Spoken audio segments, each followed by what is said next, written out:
Kesempatan terbaik, terindah malam hari ini, Tuhan izinkan kami sekalian boleh kembali ada setelah kurang lebih setengah minggu kami dituntun, dipelihara, dijaga dan diberkati oleh Tuhan. Kami boleh kembali menyatakan rasa syukur kami kepadamu dalam ibadah pertengahan minggu malam ini. Dan 1 jam kami ada di dalam hadirat Tuhan. Kami sudah menyembah, memuji-Mu, dan telah tiba saatnya untuk kami belajar daripada kebenaran-Mu.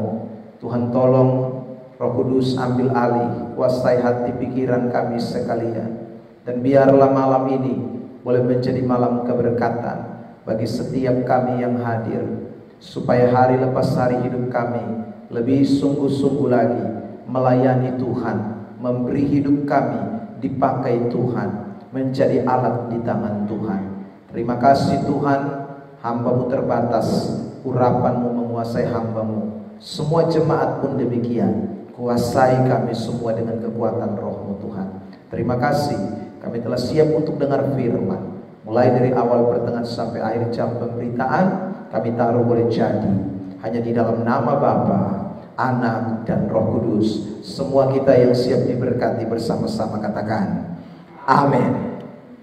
Baik Bapak Ibu Saudara yang terkasih di dalam Tuhan Yesus Kristus, pada malam hari ini kita akan kembali memperhatikan mengenai eksposisi kita dari kitab 1 Timotius pasal yang pertama.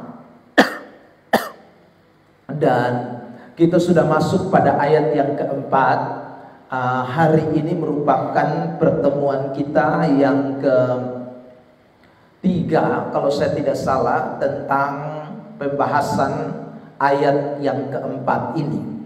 Ya, saya ajak kita untuk membaca kembali teks 1 Timotius pasal 1 ayat yang keempat. Dalam hitungan yang ketiga bersama-sama kita membacakannya. 1, 2, 3. Ataupun sibuk dengan dongeng dan silsilah yang tiada putus-putusnya, yang hanya menghasilkan persoalan belaka dan bukan tertib hidup keselamatan yang diberikan Allah dalam iman. Saudara yang diberkati Tuhan Yesus Kristus, saya ingin mengingatkan kembali beberapa pokok pikiran yang kita bisa perhatikan dari kitab 1 Timotius pasal 1 ayat yang keempat ini. Pokok pikiran yang pertama adalah mengenai orang-orang yang sibuk dengan dongeng. Saya sudah menjelaskannya bahwa yang dimaksud dengan sibuk dengan dongeng ini berkaitan dengan ajaran.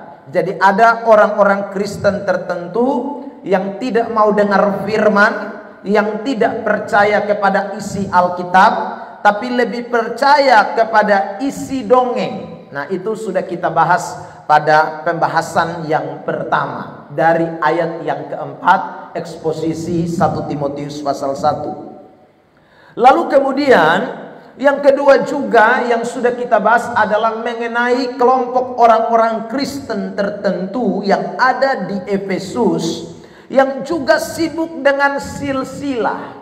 Kalau kelompok yang pertama sibuk dengan dongeng, maka kelompok yang kedua ini sibuk dengan silsilah. Ini juga mereka tidak menganggap bahwa kebenaran atau firman Allah atau Alkitab itu sebagai satu-satunya dasar hidup kekristenan. Mereka lebih percaya kepada silsilah, mereka lebih percaya kepada keturunan dan lain sebagainya. Itu menjadi sesuatu yang mereka pegang dalam hidup mereka sehari-hari sebagai orang Kristen yang ada di Efesus.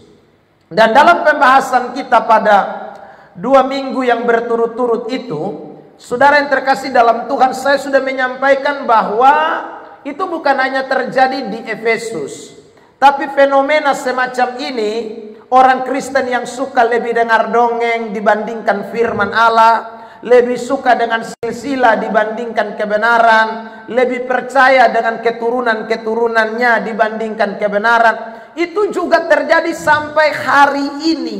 saudara yang terkasih dalam Tuhan.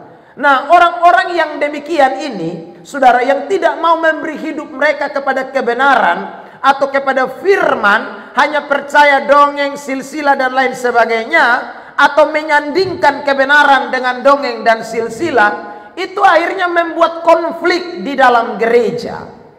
Akhirnya timbullah persoalan. Orang hidup akhirnya terus bikin persoalan. Akhirnya hidupnya juga tidak tertib, saudara yang terkasih dalam Tuhan. Kenapa?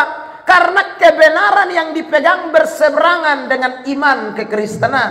Orang iman kekristenan mengajarkan hanya sola scriptura, hanya firman Allah, tidak boleh tambah yang lain-lain, termasuk silsilah, dongeng, adat istiadat dan lain sebagainya, tidak boleh masuk di situ. Tapi orang Kristen yang percaya kepada dongeng dan silsilah, mereka bilang, jangan hanya firman sah, mustambah dengan dongeng, mustambah dengan silsilah. Akhirnya saudara, ini mengakibatkan konflik, mengakibatkan persoalan, akhirnya hidup tidak tertib. Itu terjadi di Efesus, bahkan juga sekarang bisa terjadi pada gereja hari-hari ini. Nah, karena itu kita akan bahas pada hari ini dua bagian ini, hidup dalam persoalan dan hidup tidak tertib, di bawah tema akibat tidak hidup di dalam kebenaran. Klik. Ya. Di bawah tema kita akan perhatikan pada malam hari ini, pada bagian yang ketiga ini adalah akibat tidak hidup dalam kebenaran, atau akibat menselaraskan kebenaran dengan dongeng, dengan silsilah, atau dengan kebenaran-kebenaran palsu. Itu pasti ada efeknya, itu pasti ada akibatnya. Dan akibatnya yang kita temukan di dalam teks ini, 1 Timotius pasal 1 ayat 4. Perhatikan, kalimat itu mengatakan yang hanya menghasilkan persoalan belaka dan bukan tertib hidup keselamatan. Jadi saudara, jelas ayat itu mengatakan akibat dari percaya kepada sibuk dengan dongeng, sibuk dengan silsilah yang tidak putus-putus itu, firman Allah dikesampingkan, kebenaran disampingkan, akhirnya muncullah berbagai macam persoalan, pertengkaran, ya saudara, mulai terjadi. Kenapa? Karena ada dualisme pemahaman, karena ada dua jalur pemahaman. Ada pemahaman tentang hanya firman saja, tapi ada kelompok tertentu yang mengakui bahwa harus ada tambah silsilah, harus ada tambah yang namanya dongeng-dongeng di dalamnya, dan itu pasti akan menimbulkan persoalan, saudara yang terkasih dalam Tuhan, dan hidup tidak tertib. Nah, sekarang kita akan belajar, saudaraku, kita akan bahas dua hal ini ya. Klik. Jadi jelas penyebab dari persoalan dan hidup tidak tertib dalam konteks di atas adalah karena orang Kristen tidak mau hidup dalam kebenaran sejati, tidak mau menjadikan Alkitab sebagai dasar hidup satu-satunya, tidak mau menjadikan firman Allah saja adalah kebenaran, tapi masih kebenaran-kebenaran yang lain. Mari kita bahas dua hal ini, persoalan dan hidup tidak tertib.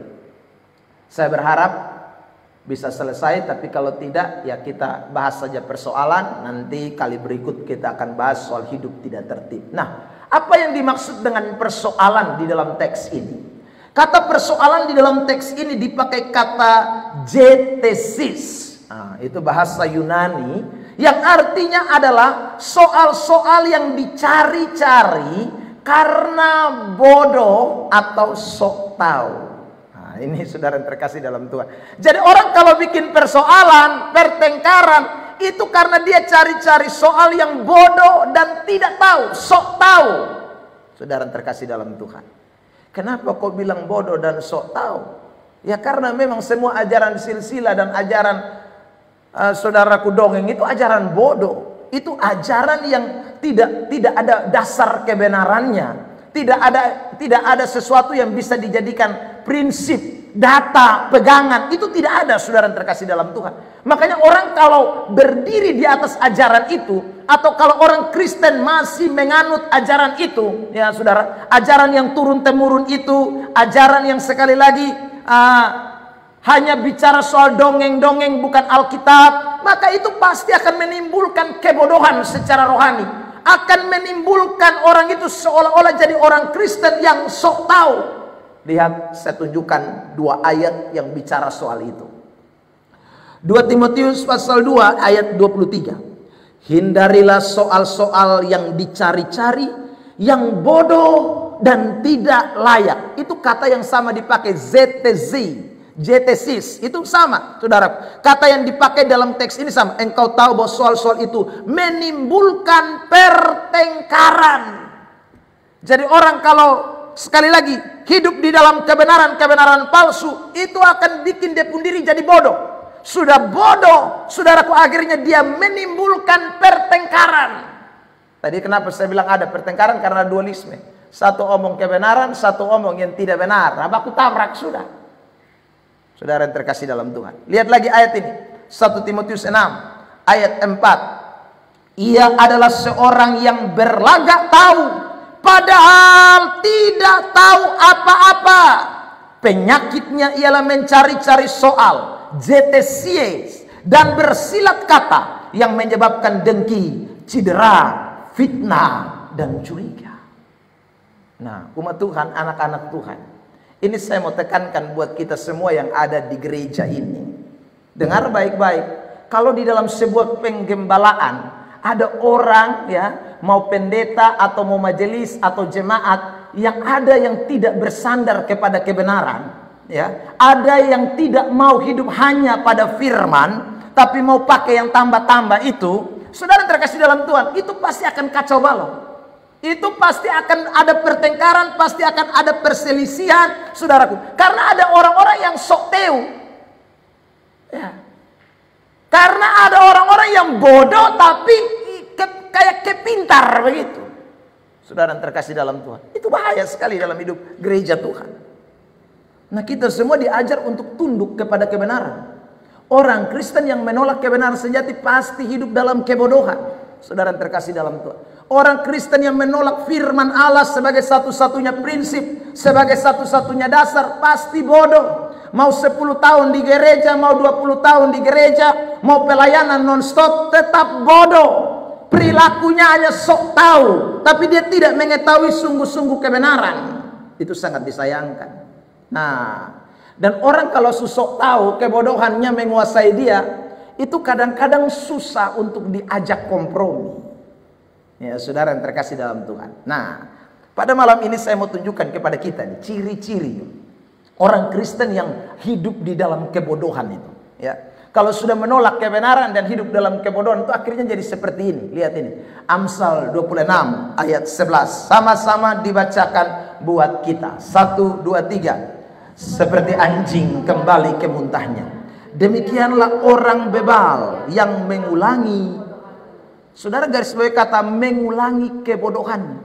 Jadi saudara, kalau orang Kristen tidak mau hidup di dalam kebenaran, menolak kebenaran, atau bahasa yang lebih tepat tidak mau bertobat, itu Kristen bodoh. Dia akan ulangi terus, yang salah dia ulangi, yang salah dia ulangi, yang salah dia ulangi. Ibaratnya seperti anjing kembali ke muntah. Saudara, itu Kristen bodoh. Karena tidak mau menjadikan firman sebagai kebenaran satu-satunya, dasar Alkitab yang sesungguh-sungguhnya, maka pasti dia tidak akan mau bertobat.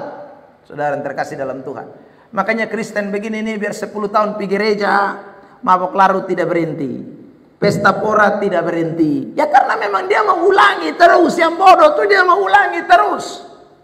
Dia berseberangan dengan kebenaran sejati. Saudara yang terkasih dalam Tuhan. Nah, saya ulangi supaya kita semua memahami ini, ya. Maka kalau begini, ada yang tidak mau bertobat, ya, lalu ada yang bertobat, itu akan baku tabrak. Karena ini mau bertobat sesuai kebenaran, yang ini tidak mau bertobat. Yang ini omong kebenaran, yang ini omong firman, yang ini omong saudara hal-hal yang alkitabiah, yang ini tabrak dengan hal-hal yang tidak alkitabiah.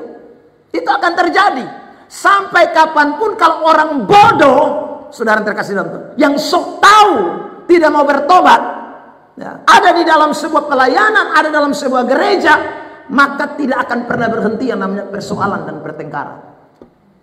Tidak akan pernah berhenti. Itu alkitabiah itu. Karena itu, saudara yang terkasih dalam Tuhan, Alkitab bilang begini, jangan buang mutiara di kandang babi. Ya, karena itu orang dosa akan anggap Firman itu bodoh, yang dia punya yang betul. Firman itu tidak betul, yang punya dia itu yang betul. Ya karena memang dia mau ulangi lagi dia pun kebodohan. Ulangi lagi dia pun kebodohan. Saudara terkasih dalam Tuhan. Lihat lagi ini, Amsal 19 ayat 3. Kebodohan menyesatkan jalan orang, lalu gusarlah hatinya terhadap Tuhan. Kata gusar itu lebih tepat diterjemahkan ragu-ragulah hatinya terhadap Tuhan. Karena dia sudah hidup di dalam kebodohan, dia jalan dalam jalan kesesatan, dia melekat kepada Allah. Saudara yang terkasih dalam Tuhan. Tapi kebodohan itu bikin orang sesat jalan. Dia pikir dia pun jalan yang betul. Tuhan punya salah semua. Saudara yang terkasih dalam Tuhan, jangan ada kekristenan yang begini. Ya saudara. Saudara tahukah jemaat Efesus itu akhirnya menjadi hancur karena muncul orang-orang yang seperti ini. Bodoh, saudaraku yang terkasih dalam Tuhan. Yang ajar mereka siapa?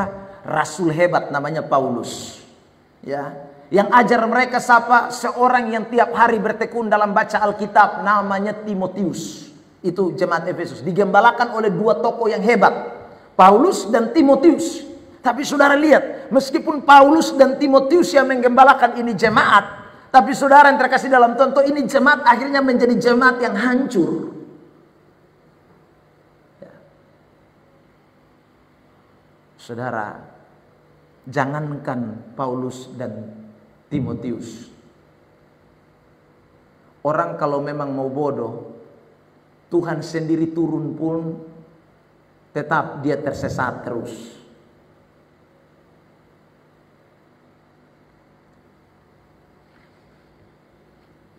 Lihat ini ayat 1 Korintus pasal 1 ayat 18. Lihat ini. Sebab pemberitaan tentang salib atau tentang Yesus, tentang Tuhan, memang adalah kebodohan bagi mereka yang akan binasa. Jadi orang kalau memang mau masuk neraka itu, pokoknya firman Tuhan itu dianggap bodoh. Nah, itu karena memang mau mati binasa. Tetapi bagi kita yang diselamatkan, orang Kristen yang mau masuk surga, atau orang Kristen yang hidup di dalam kerajaannya, nanti hari Minggu kita akan bahas itu Yerusalem surgawi sebagai bentuk kemerdekaan Kristen, saudara. Orang yang ada di dalam keselamatan, orang yang ada dalam Yerusalem surgawi, pemberitaan itu atau Injil itu, firman Allah itu adalah kekuatan Allah. Ada amin? Ya, jadi tergantung saudara mau ada di mana, kelompok orang bodoh atau orang-orang yang sekali lagi menganggap orang-orang yang sudah diselamatkan, yang firman itu kekuatan Allah, kekuatan Allah, bukan firman Allah dianggap ajaran bodoh. Saudara yang terkasih dalam Tuhan, ada sekarang kan begitu banyak orang Kristen menganggap firman Allah itu dianggap ajaran bodoh. Ya. SD. Saudara yang terkasih dalam Tuhan, kalau kita ini orang pintar secara rohani, saudara, ajaran-ajaran yang begitu sudah lewat. Pak Pendeta tak usah khotbah lagi soal mabok, tak usah lagi khotbah soal pesta perokok. Kotong susah sadar semua nih. Sekarang khotbah itu Tritunggal, khotbah itu ajaran soteriologi, ajaran tentang eskatologi. Bagaimana kita mau sampai di situ kalau mabuk laru belum berhenti, kalau pesta pora belum berhenti? Ya kita putar di situ terus. Saudara yang terkasih dalam Tuhan, tidak mungkin anak TK kita suruh dia pergi kuliah di Undana, tidak bisa.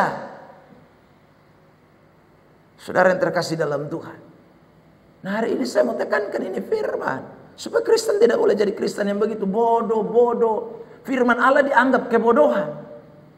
Akhirnya bola balik, masuk di jurang sama, bola balik, jatuh di lubang sama, terus menerus saja begitu terus. Saudara yang terkasih dalam Tuhan, bagaimana kita mau tambah hari tambah bertumbuh di dalam Tuhan? Bagaimana kita tambah hari mau tambah setia dengan Tuhan, dewasa di dalam Tuhan, kalau kita hanya bola balik di ajaran yang tadi saya katakan, ajaran anak-anak? Saudara yang terkasih dalam Tuhan.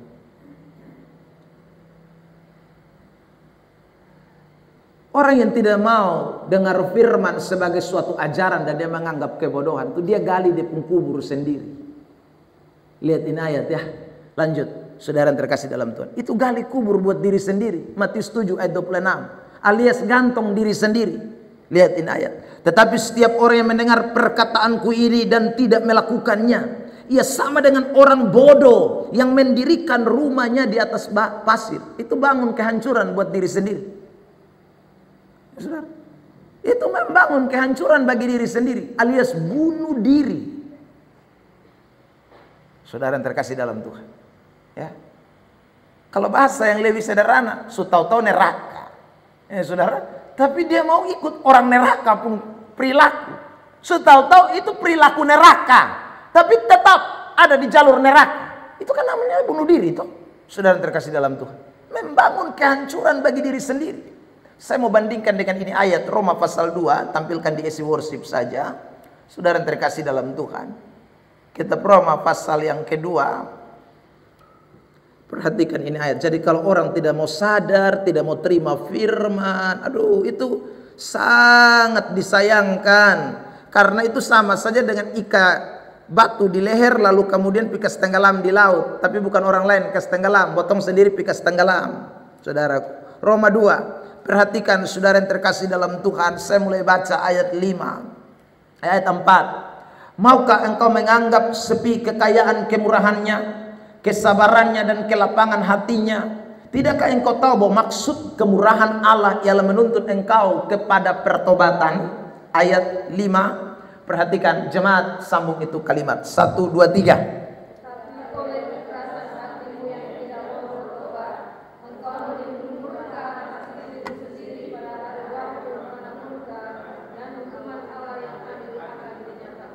Menimbun murka atas diri sendiri. Itu kita sendiri yang taruh murka. Bukan Tuhan yang kasih murka, bukan. Tapi kita yang ambil itu murka, kita taruh di kita pun diri sendiri. Itu yang tadi Alkitab bilang bodoh. Makanya anak-anak Tuhan, sekali lagi lewat eksposisi kitab 1 Timotius ini, kita mau belajar. Saya ulang, ya, untuk kita betul-betul jangan mengabaikan kebenaran. Buang sudah itu. Ini sudah tidak zaman lagi hidup dalam silsilah, hidup dalam dongeng, tidak zaman. Percayalah firman Allah satu-satunya adalah kebenaran. Saya ulang. Tidak usah lagi, tidak usah lagi. Itu namanya kita dibodohi oleh setan. Ya. Jangan percaya lagi. Saudara terkasih dalam Tuhan, kalau mau betul-betul bebas, merdeka dan sungguh-sungguh menjadi anak Tuhan, yang hidup sungguh-sungguh di dalam kebenaran, yang mengalami kebenaran, hidup akan menjadi lurus, saudaraku, maka hiduplah hanya firman saja. Pasti tidak ada persoalan. Saudara yang terkasih dalam Tuhan, kalau semua mau berjalan di dalam kebenaran, tidak ada persoalan. Semua akan jalan sungguh-sungguh tertib. Semua akan jalan dalam kehendak Allah. Tapi kalau masih ada yang masih pegang kebenaran lain-lain selain Injil, selain Alkitab, selain firman, maka sampai kapanpun akan bentrok dengan yang namanya kebenaran. Dan itu sejarah sudah membuktikan. Sejak manusia pertama Adam dan Hawa di Taman Eden, sudah lihat itu, ada Kain dan ada Habel. Kain itu perwakilan dari orang yang tidak mau hidup benar, dan Habel itu perwakilan dari orang yang hidup dalam kebenaran. Bentrok, bakalai, dan satu musmati. Saudara yang terkasih dalam Tuhan, terus lanjut, saudaraku, itu dari manusia pertama ini. Saudara lihat, terus menerus tidak pernah kebenaran dengan yang namanya tidak benar itu bersama-sama berjalan. Tidak bisa, pasti akan bakalai, pasti akan bentrok, pasti akan ada persoalan. Dan satu, saudara yang terkasih dalam Tuhan, yang pasti kebenaran tidak akan pernah kalah. Saya ulang, kebenaran tidak akan pernah kalah. Ya. Waktu Habel mati, Kain mungkin pikir bebaslah kebenaran. Sekarang tinggal jahat terus. Tidak. Tuhan munculkan yang namanya Set. Set kemudian melahirkan keturunan-keturunan yang panggil nama Tuhan. Saudara yang terkasih dalam Tuhan, waktu zaman Nuh, orang mungkin berpikir tinggal 8 orang yang hidup benar. Semua hidup jahat. Tapi saudara dengar baik, kebenaran tidak bisa habis. Ya. Semua mati karena air bah. Tinggal 8 orang. Tapi 8 orang ini melahirkan keturunan demi keturunan demi keturunan. Saudara yang terkasih dalam Tuhan. Ya.